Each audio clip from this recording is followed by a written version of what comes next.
So power screw is a mechanical device used for converting the rotary motion into the linear motion. Rotary motion is converted into linear motion with the help of power screw. So power screw are used in mechanical presses. They are also used in screw jack. जब भी हमारी automobile vehicle में puncture वगैरह हो जाते हैं, है ना, तो we used screw jack for lift up the vehicle, है ना, and to repair the function, है ना. Screw power screws are also used in the lead screw of the lathe. Workshop में जब आपने काम किया होगा तो आपने ये देखा होगा लीड स्क्रू, है ना. बेंच वाइज जब आप फिटिंग शॉप में या कारपेंट्री शॉप में वर्क करते हैं, so number of vices are there. So they are used, power screw are used to clamp the workpiece, है ना. तो बहुत सारे फंक्शन है. स्क्रू जैक में इसका फंक्शन है to raise the load. Lead screw में it is to obtain the accurate motion. और यूनिवर्सल टेस्टिंग मशीन में आप देखें तो आप फोर्स अप्लाई करते हैं, देन लोड ए स्पेसिमेन, जो भी आपका टेंसाइल टेस्ट स्पेसिमेन होता है, उसको आप ब्रेकअप करते हैं with the help of applying the load with the help of power screw in universal testing machine. So advantages, है ना. तो मैकेनिकल एडवांटेज आप जानते ही हैं क्या होता है, W/P.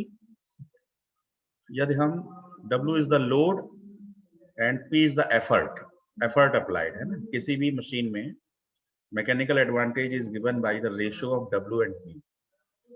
So in the case of power screw, we can lift up a heavy vehicle with very less effort. So P is very small, W is more. So for example, a load of 15 kilonewton can be raised by applying an effort of very small effort, that is 400 newton. So mechanical advantage is more. Okay.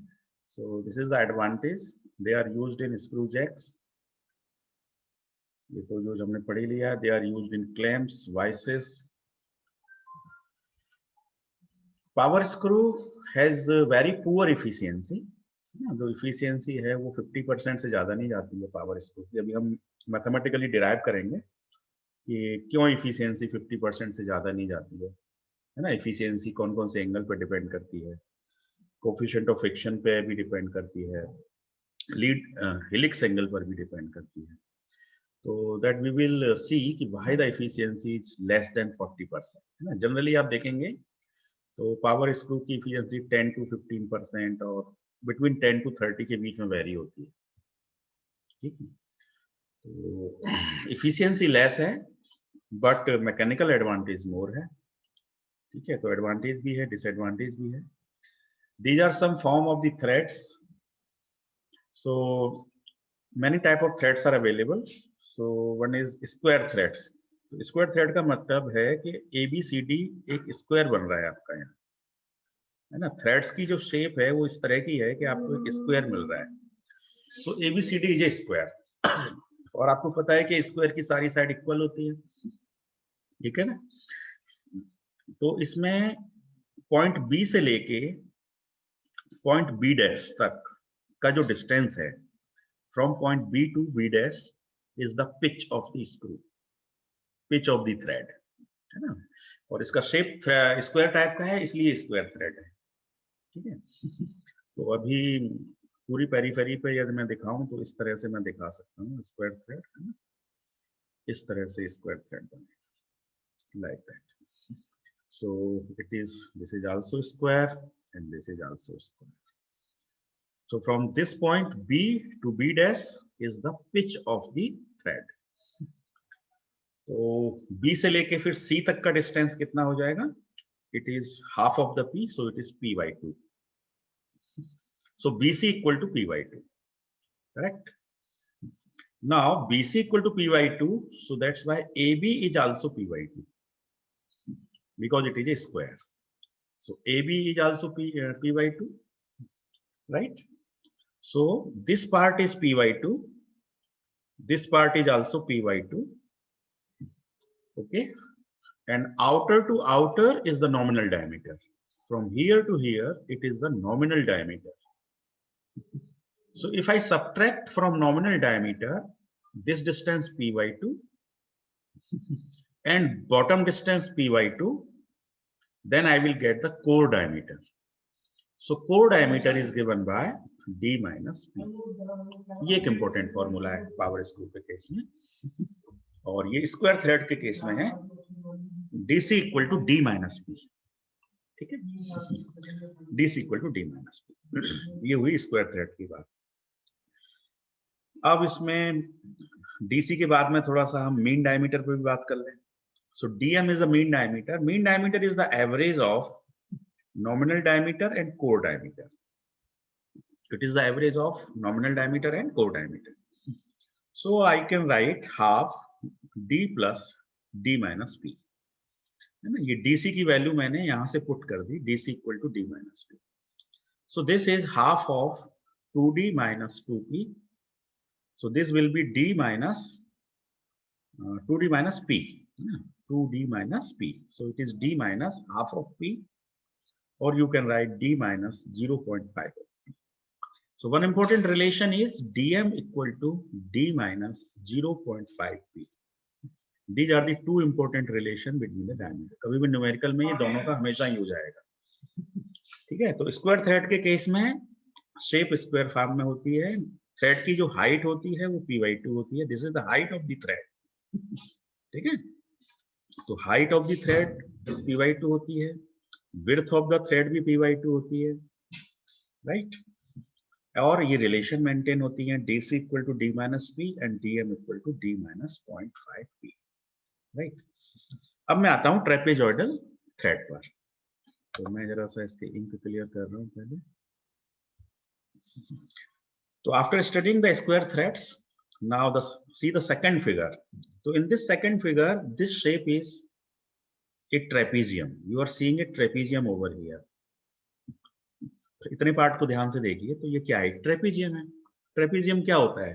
A quadrilateral whose opposite sides, whose one pair is parallel, है ना। एक ये और एक ये, दो, एक pair parallel हो गया, तो उसको हम क्या कहते हैं? ट्रेपेजियम कहते हैं। तो because the shape is trapezium, that's why these are known as trapezoidal threads. ठीक है, ट्रेपेजॉइडल थ्रेड्स। तो अब इन थ्रेड्स में क्या है कि यहाँ पे आप यदि स्क्वायर थ्रेड में देखें तो थ्रेड की थिकनेस जो है ना, वो हर पॉइंट पर सेम है ना। थ्रेड की थिकनेस टॉप पे देखेंगे तब भी t है ना, तब भी p/2 है। कितनी है? p/2 है। यहाँ भी थिकनेस p/2 है, यहाँ भी थिकनेस p/2 है, p/2, everywhere it is p/2। But in case of trapezoidal thread, the thickness is less at the top and more at the core part, है ना। DC, ये DC डायमीटर, DC पर ज्यादा thickness है, फिर ये thickness reduce होती जा रही है कंटिन्यूसली, और टॉप पे जाके थिकनेस कम हो जाती है। ठीक है, तो अब इसमें जो एंगल है, दैट एंगल इज 30 डिग्री। ठीक है, तो इसको कहते हैं हम थ्रेड एंगल। और थ्रेड एंगल ये वैल्यू होती है 2 थीटा की, है ना। टर्मिनोलॉजी है ऐसी कि 2 theta is 30, that's why theta equal to 15 degree. तो कभी भी ट्रेपेजॉइडल थ्रेड का क्वेश्चन होगा यदि, तो उसमें एंगल जो है वो 2 थीटा रहेगा, फिर उससे थीटा कैलकुलेट करिए, फिर थीटा का यूज फॉर्मूले में आएगा ना। कभी कभी लोग गलती कर देते हैं कि थीटा को 30 डिग्री ले लेते हैं। सो this is 2 theta trapezoidal thread. ठीक है, तो इस एंगल की हेल्प से आप इसकी हाइट वगैरह को मैथमेटिकली निकाल सकते हैं। ठीक है, तो अब आते हैं थोड़ा सा और, अब किस तरह के थ्रेड्स होते हैं, है ना। इस तरह के थ्रेड्स भी होते हैं जहां एंगल जो है ये 45 डिग्री है ना। एंगल इज 45 डिग्री, और इन्हें हम कहते हैं बटरस थ्रेड। ये यूज होते हैं हमारे जो भी हमने एप्लीकेशन पढ़ा था, वाइसेस वगैरह, क्लैंपिंग के पर्पस में, है ना। और इनकी जो हाइट है वो यहाँ, ये सब डायग्राम गिवन है डाटा बुक में। तो ये वाली जो हाइट है वो कितनी दे रखी है? 0.75 p, है ना, 0.75 टाइम्स ऑफ p। तो जनरली अभी हमारा जो पाला पड़ने वाला है एग्जाम्स के हिसाब से या क्वेश्चंस के हिसाब से, हम ज्यादातर वर्किंग करेंगे स्क्वायर थ्रेड पे और ट्रेपेजॉइडल थ्रेड पे, और एक थ्रेड और होते हैं एक्मे थ्रेड, है ना। एक्मे थ्रेड बिल्कुल इसी की तरह होते हैं, ट्रेपेजॉइडल की जगह तरह होते हैं, केवल उनमें एंगल जो है वो 30 डिग्री की जगह 29 डिग्री होता है। ठीक है, तो 2 थीटा की वैल्यू 29 डिग्री होती है। वो टाइप ऑफ ट्रेपेजोइडल थ्रेड ही है, special type of trapezoidal thread. इसका भी डायग्राम इसमें होना चाहिए। Yes, so this is acme thread, 2 theta is 29, है ना। This is the pitch. Pitch का मतलब है कि point on one thread to the corresponding point on the adjacent thread, है ना। तो इस डिस्टेंस को हम क्या कहेंगे, पिच कहेंगे। ठीक है, ये वाला पॉइंट लेते हैं B, then B dash, then B dash is also the pitch, है ना। C dash is also the pitch and D dash is also the pitch. इस तरह से आप ले सकते हैं। All the distances are same. तो a point on the corresponding on the thread to the corresponding point in the another thread, another adjacent thread, पास का thread होना चाहिए। तो उस डिस्टेंस को हम क्या कहते हैं, पिच कहते हैं। थोड़ी सी बात करते हैं डेजिग्नेशन ऑफ द थ्रेड्स पर। तो यदि आपको कहीं ऐसा लिखा हुआ मिलता है न्यूमेरिकल में, तो आप समझ जाइए कि SQ का मतलब ये स्क्वायर थ्रेड है ना। शॉर्ट फॉर्म यूज की गई है। 30 इसका नॉमिनल डायमीटर है, D इक्वल टू 30, 6 इसका पिच है ना, P इक्वल टू 6। TR से समझ जाइए कौन सा थ्रेड है, ट्रेपेजोइडल थ्रेड है। It is a trapezoidal thread. Nominal diameter कितना है, 40, पिच कितना है, 7। ठीक है, अब इसके बारे में आपसे कह सकते हैं ट्रेपेजोइडल है, इसका नॉमिनल डायमीटर 40 है, इसकी पिच 7 है और 14 इसका लीड है। क्या है, lead. 14 is the lead. Lead equal to 14, pitch is equal to 7, है ना। लीड और पिच में क्या फर्क है, जब सिंगल स्टार्ट थ्रेड होता है तो L equal to P, lead और पिच बराबर होते हैं। जब डबल स्टार्ट थ्रेड होता है तो lead equal to twice of P for the double start thread. तो यहां पर देखिए 14 और 7 में क्या रिलेशन है, ट्वाइस का रिलेशन है। So that's why it is A double start thread. ठीक है, double start. And triple start thread it is 3P। तो डबल स्टार्ट और ट्रिपल स्टार्ट थ्रेड में क्या होता है, ट्रेवलिंग स्पीड बढ़ जाती है। क्या बढ़ जाती है, ट्रेवलिंग स्पीड बढ़ जाती है। ट्रेवलिंग स्पीड बढ़ने से हेलिक्स एंगल बढ़ जाता है। हेलिक्स एंगल बढ़ने से इफिशियंसी पर फर्क पड़ता है। ठीक है, तो अकॉर्डिंगली हम देखेंगे कि ये डबल स्टार्ट थ्रेड के क्या एडवांटेज हैं, सिंगल स्टार्ट के क्या डिसएडवांटेज हैं, सारी चीजें आएंगी। एक और डेजिग्नेशन देखिए, trapezoidal thread, nominal diameter 40 millimetre, lead 14, pitch 7 और LH और आ गया। LH का मतलब है left hand thread. It is a left hand thread. ये डिजिग्नेशन की बात हो रही है। कभी कभी एक नंबर में ऑब्जेक्टिव में क्वेश्चंस आ जाते हैं कि भाई इस डिजिग्नेशन का क्या मतलब है, तो बड़े आसान होते हैं। यदि यहाँ LH की जगह RH लिखा हो तो समझ जाइए राइट हैंड थ्रेड। ठीक है, राइट हैंड थ्रेड। तो लेफ्ट हैंड और राइट हैंड में कोई ज्यादा अंतर नहीं होता है। लेफ्ट हैंड में मान लीजिए इस तरह से हमारी वो जा रही है ना, नीचे से ऊपर की तरफ जा रहा है या थ्रेड, और इसमें ऊपर से नीचे की तरफ आ रहा है। तो एक लेफ्ट हैंड होता है और एक राइट हैंड होता है, बस डायरेक्शन का फर्क होता है। एक में टॉप टू बॉटम जाता है, एक में बॉटम टू टॉप जाता है, डायरेक्शन। ठीक है, तो ये डिजिग्नेशन पे बात हो गई। अब थोड़ा टर्मिनोलॉजी पे बात करें। तो टर्मिनोलॉजी पे आपको यहाँ पे ये थ्रेड्स दिखाए हुए हैं, है ना, thread 1, thread 2, thread 3, thread 4, like this. तो किसी एक थ्रेड से दूसरे थ्रेड के बीच का जो डिस्टेंस है ना, corresponding point, so this point is B, this point is B dash, so this distance is known as pitch of the thread. ठीक है, कोर डायमीटर है ना, रूट टू रूट, और nominal diameter, mean diameter and nominal diameter. So this D is the nominal diameter, outer to outer. Mean is the average of D and DC, and DC is the inner to inner. So D is outer to outer, DC is inner to inner, and DM is the average.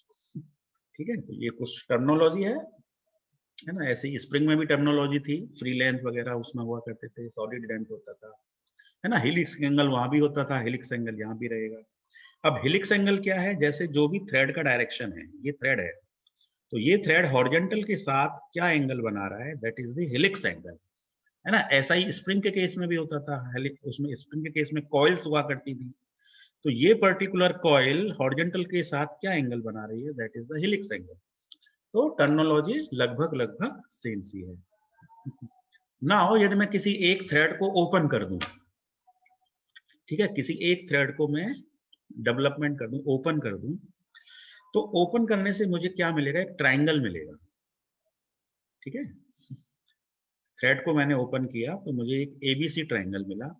अब इस triangle में पूरे thread की circumference क्या हो गई, mean circumference ली गई है पाई डी एम, है ना। DM is the mean diameter, so it is the mean circumference. तो जब हम थ्रेड को ओपन करेंगे तो हमको पाई डीएम लेंथ मिलेगी। ठीक है, और उस थ्रेड की जो हाइट है एक थ्रेड से दूसरे थ्रेड के बीच, उसको हम क्या कहते हैं, लीड, उसको पिच कहते हैं। और एक नट के एक रिवॉल्यूशन में स्क्रू जितना आगे बढ़ता है उसको हम क्या कहते हैं, लीड कहते हैं। तो एक रिवॉल्यूशन में कितना आगे बढ़ता है, दैट इज एल।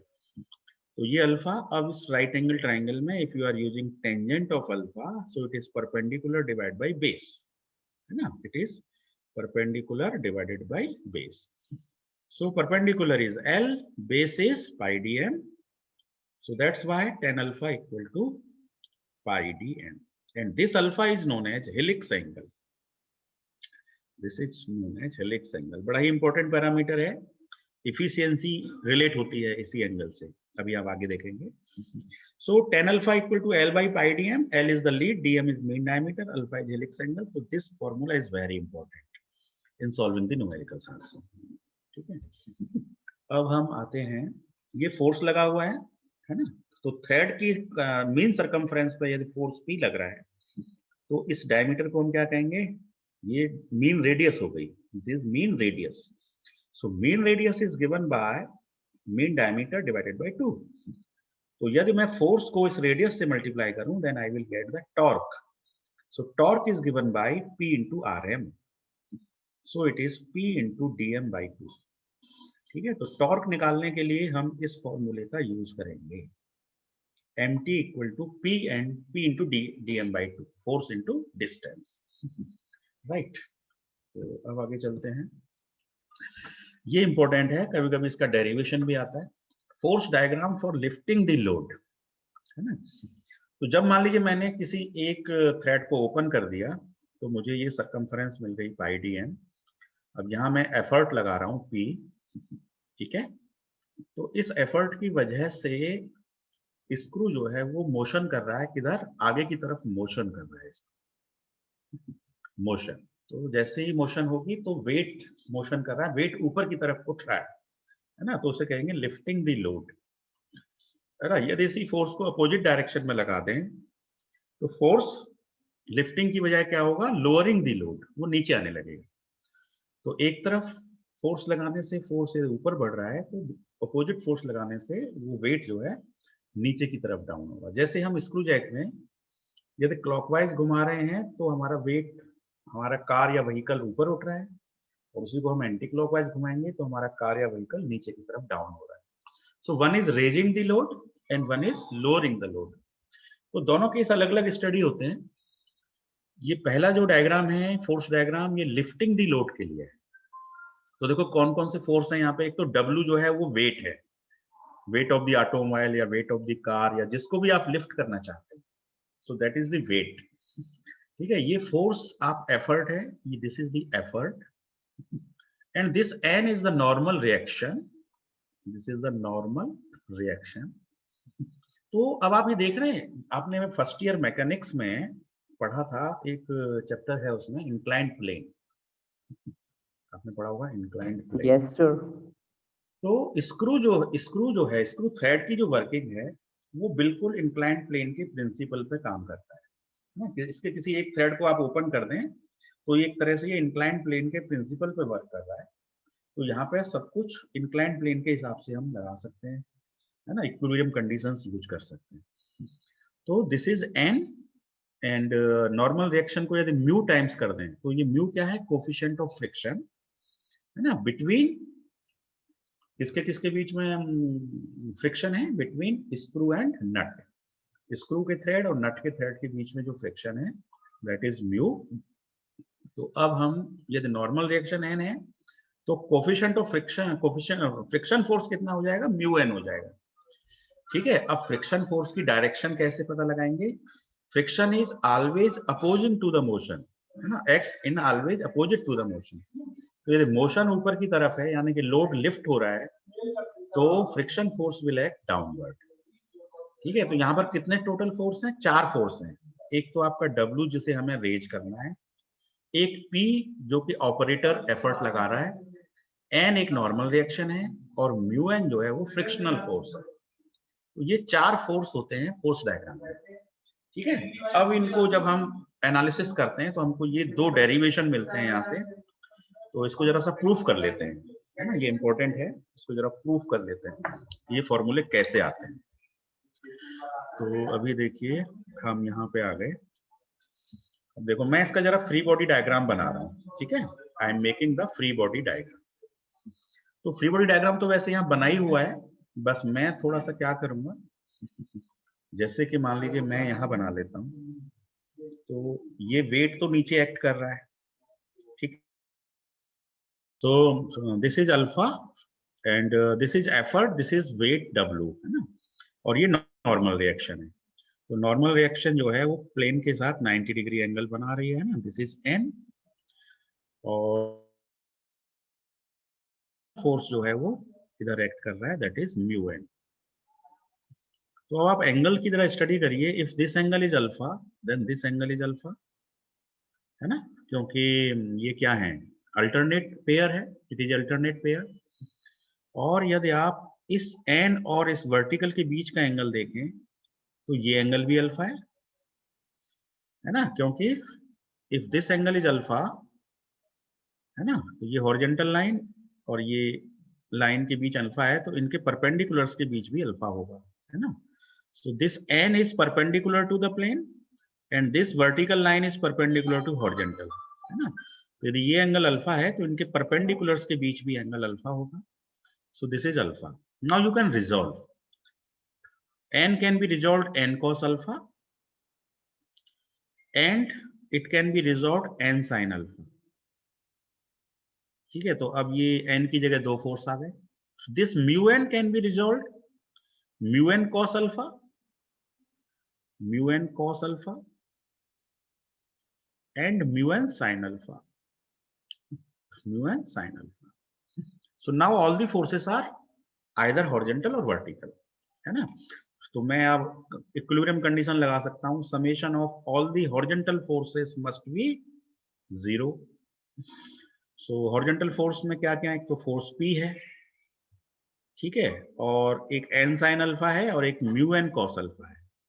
तो minus N sin alpha minus mu N cos alpha equal to 0। ठीक है, rightward is positive, leftward is negative. So P is positive, N sin alpha negative, mu N cos alpha negative. Ultimate summation is 0 by the equilibrium condition. Similarly, I can write another equilibrium condition, sigma Fv equal to 0. Summation of all the vertical forces must be 0.